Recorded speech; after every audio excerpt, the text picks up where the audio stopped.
বাট দেখুৱাই অহা পৰামৰ্শ নগাঁও জিলাৰ আমি প্ৰতি ধন্যবাদ জ্ঞাপন কৰিলোঁ। শ্বহীদ ভৱনত উৎস মাতৃভাষাৰ আয়োজনত বিশ্ব গ্ৰন্থ দিৱস উদযাপন কৰা হৈছে। এটা ব্যতিক্ৰমী অনুষ্ঠান, এক ব্যতিক্ৰমী প্ৰয়াস, আৰু আমি ইয়াতে দেখিবলৈ পাইছোঁ যে টেবুল গ্ৰন্থমেলাও তেওঁলোকে আয়োজন কৰিছে। এয়া টেবুল গ্ৰন্থমেলাত নগাঁৱৰ পৰিচিত ব্যক্তি শিশু সাহিত্যিক শিশু বান্ধৱ দুলাল বৰা টেবুল গ্ৰন্থমেলাত তেওঁ লিখি থৈছে, নিজে মূল্য নিৰ্ধাৰণ কৰি গ্ৰন্থ ক্ৰয় কৰক। অৰ্থাৎ গ্ৰন্থখনত লিখি থকা মূল্যটো নিদিলেও হ'ব, নিজে নিৰ্ধাৰণ কৰি দিব লাগিব। এটা সুন্দৰ চিন্তা। ঠিক তেনেকৈ অন্যান্য টেবুলবিলাকতো আমি দেখিবলৈ পাওঁ লোক সংস্কৃতি। হেমন্ত দাদাৰ এয়া খুব সুন্দৰ প্ৰয়াস, লোক সংস্কৃতি। নগাঁৱৰ পৰা দুখনকৈ লিটল মেগাজিন প্ৰকাশিত হৈ আহিছে। তাৰ ভিতৰত এখন হ'ল লোক সংস্কৃতি আৰু আনখন হ'ল সভ্যতা। এয়া লোক সংস্কৃতিৰ অন্যান্য প্ৰয়াস, বিশেষ চিন্তাৰ সমাহাৰ।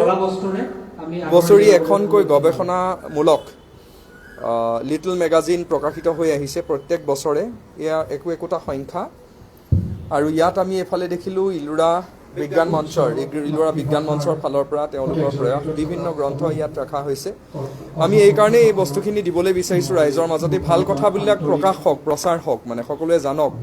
আপুনি দুআষাৰ কওকচোন, এই আপোনাৰ বিশেষকৈ আজি যে উৎস মাতৃভাষাৰ আয়োজনত আজি এই বিশ্ব গ্ৰন্থ উৎসৱ আজি পালন কৰা হৈছে, আৰু তাত নগাঁও শ্বহীদ ভৱনত আপুনি কেনেকুৱা অনুভৱ কৰিছে, আপুনি দুআষাৰ কওক। হয়, সঁচাকৈ ভাল লাগিছে। হয়, আজিৰ দিনতো যে এনে এটা পদক্ষেপ তেওঁলোকে লৈছে, গতিকে মোৰ উদ্যোক্তাসকলক মোৰ ফালৰ পৰা আন্তৰিক ধন্যবাদ জনাইছোঁ। এইটো বৰ প্ৰয়োজন হৈছে। নিউ জেনেৰেশ্যনে কিতাপ নপঢ়ে বুলি এটা মানুহৰ মুখে মুখে কোৱা আৰম্ভ হৈছে। এইটো ভাবিছে যে নিউ জেনেৰেশ্যনে কিতাপ নপঢ়ে, কিন্তু তেওঁলোকে যিটো উদ্যোগ লৈছে, আজি যিটো পৰিৱেশ দেখিছোঁ, সঁচাকৈ মোৰ বৰ ভাল লাগিছে। খুব ভাল লগা পৰিৱেশ এটা। এয়া টেবুল গ্ৰন্থমেলা, এটা অভিনৱ চিন্তা। টেবুল গ্ৰন্থমেলা, এয়া একোখন টেবুলত বিভিন্ন কিতাপ এনেকৈ ৰখা হৈছে।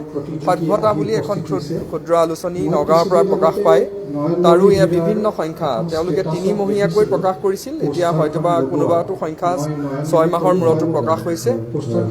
বিশেষ প্ৰয়াস তেওঁলোকৰ। এয়া ভাষাৰ ওপৰত, ইতিহাস চৰ্চাৰ ওপৰত সভ্যতা, অসমত ইতিহাস চৰ্চাৰ ওপৰত সভ্যতা, শংকৰদেৱ আৰু অসমৰ ভৱিষ্যত সমাজ, সেও এটা সভ্যতাৰ একোটা খণ্ড। সম্বৰ্ধনা জনাইছে। মই ঠিক তেনেকৈ তেওঁলোকৰ এই উদ্যোগৰ ইয়াতে আছে টেবুল গ্ৰন্থমেলা, একোখন টেবুল গ্ৰন্থমেলা। ইয়াতো টেবুল গ্ৰন্থমেলা। গ্ৰন্থৰ প্ৰতি আগ্ৰহী কৰি তোলাৰ প্ৰয়াসটো মোৰ ফালৰ পৰা। আৰু এয়া প্ৰদৰ্শনী, আৰু এই প্ৰদৰ্শনীত দেখুওৱা হৈছে মহাবিদ্যালয় বিশ্ববিদ্যালয়ৰ বাৰ্ষিক আলোচনীৰ প্ৰদৰ্শনী। বিশ্ব গ্ৰন্থ দিৱস 2024 উচ্চ মাতৃভাষাৰ আয়োজনত কৰা এই যি অভিনৱ চিন্তা, অভিনৱ প্ৰয়াস, সেই প্ৰয়াসত তেওঁলোকে আচলতে বিভিন্ন বিশ্ববিদ্যালয় আৰু মহাবিদ্যালয়সমূহৰ পৰা প্ৰকাশিত আলোচনীসমূহৰ মাজত এখন প্ৰতিযোগিতা পাতিলে। আৰু সেই প্ৰতিযোগিতাত আমাৰ ইয়াত বিচাৰক মণ্ডলীয়ে উত্তৰ লখিমপুৰ কলেজ আলোচনী যিখন আছে, তাৰ 850তম সংখ্যা 2020-2021 বৰ্ষৰ নৱকান্ত বৰুৱাৰ সম্পাদক হিচাপে পৰিচালনা কৰা সেই যিখন আলোচনী, সেইখন সৰ্বশ্ৰেষ্ঠ বুলি ইয়াত গণ্য কৰা হৈছে। আৰু তাৰ পাছত নগাঁও ছোৱালী কলেজৰ আলোচনী চৰৈৱতী, সেইখনক দ্বিতীয় স্থানত ৰখা হৈছে। ইয়াতে কটন মহাবিদ্যালয়ৰ পৰা আৰম্ভ কৰি পেলাই নলবাৰী মহাবিদ্যালয়ৰ আলোচনী, বিভিন্ন মহাবিদ্যালয় আছে। মই প্ৰথম পুৰস্কৃত এইখন দেখুৱাব খুজিছোঁ। এইখন হ'ল নৰ্থ লখিমপুৰ কলেজ আলোচনী। খুব সুন্দৰকৈ তেওঁলোকে বেটুপাত কৰিছে, খুব সুন্দৰকৈ ভিতৰখন কৰিছে। আৰু তাৰোপৰি তেওঁলোকৰ লেখাসমূহো অন্যান্য ইয়াতে আছে, সকলোৱে চাব পাৰিব। এইকাৰণে এইখিনি দেখুৱাইছোঁ যে এয়া খুব এক সুন্দৰ প্ৰয়াস, আৰু এনেকুৱা প্ৰয়াস হ'ব লাগে। সতকাই কোৱা হয় যে নৱপ্ৰজন্মৰ মাজত বৌদ্ধিক চিন্তা তথা গ্ৰন্থৰ যি উন্মেষণ, গ্ৰন্থ পঢ়া, এই অভ্যাসসমূহ দিনক দিনে কমি গৈছে। হয়তোবা সেয়া সঁচা বুলি প্ৰমাণিতও হৈছে, কাৰণ আমি দিনক দিন দেখিছোঁ যে বাতৰি কাকতৰ যিটো প্ৰচলন, সেইটো ব্যাপকভাৱে হ্ৰাস পাইছে।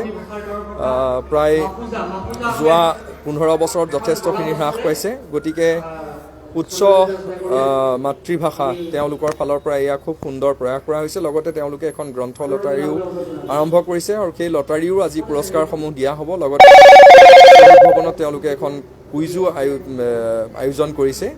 এই যি সুন্দৰ চিন্তাটো, এই সুন্দৰ চিন্তাটোৰ প্ৰকাশ ঘটক, সকলোৱে গম পাওক আৰু ইয়াৰ প্ৰচাৰ ঘটক। লগতে অসমৰ বিভিন্ন ঠাইত যথেষ্ট মানুহ আছে। চন্দ্ৰজিৎ দাস ডাঙৰীয়া। সকলোকে নমস্কাৰ জনাইছোঁ। দৰাচলতে যিটো কাম মোৰ ওপৰত মানে দিছে, শেষত মই দুলালদাৰ ওচৰলৈ আহিলোঁ। আপুনি দুআষাৰ কওকচোন, কেনেকুৱা পাইছে? মই দৰাচলতে মানে কিতাপত দাম লিখা থাকে সাধাৰণতে। মই এতিয়া মেইন কথাটো হ'ল ইয়াৰ মূল্য ৰাইজে নিৰ্ধাৰণ কৰিব, পাঠকে নিৰ্ধাৰণ কৰিব। মোৰ উদ্দেশ্যটো আমাৰ এটাই বস্তু আটাইতকৈ ভাল লাগিছে, মই অকণমান আগত দেখিলোঁ এইফালে বিজেপিৰ প্ৰচাৰৰ গাড়ী এখন হৈ পেলাই এইফালে য'ত এইখিনি মাতৃভাষাৰ নেতৃত্বত এটা খুব সুন্দৰ পৰিৱেশ হৈছে। সন্মুখত তেওঁলোকে উচ্চ স্বৰত তেওঁলোকে মাইক বজাই পেলাই এখন গাড়ী ইয়াতে ৰখাই থৈছে। এইটোৱে হৈছে আজিৰ তাৰিখত শাসকীয় দলটোৰ বা ভাৰতীয় জনতা পাৰ্টীৰ তেওঁলোকৰ যিটো চিন্তা চৰ্চাৰ তাৰ উন্মেষ ঘটিছে। গতিকে এনেকুৱা এজন মানুহক যদি বা এনেকুৱা এটা দলৰ প্ৰতিনিধিক যদি মানুহে পুনৰ পঠিয়াই কি অৱস্থা হ'ব, খুব দুখ লগা কথা। তাৰ বিপৰীতে এই গ্ৰন্থৰ যিটো চিন্তা চৰ্চা, এইটো খুবেই সঁচাকৈ ভাল লগা। ধন্যবাদ দেই সকলোকে।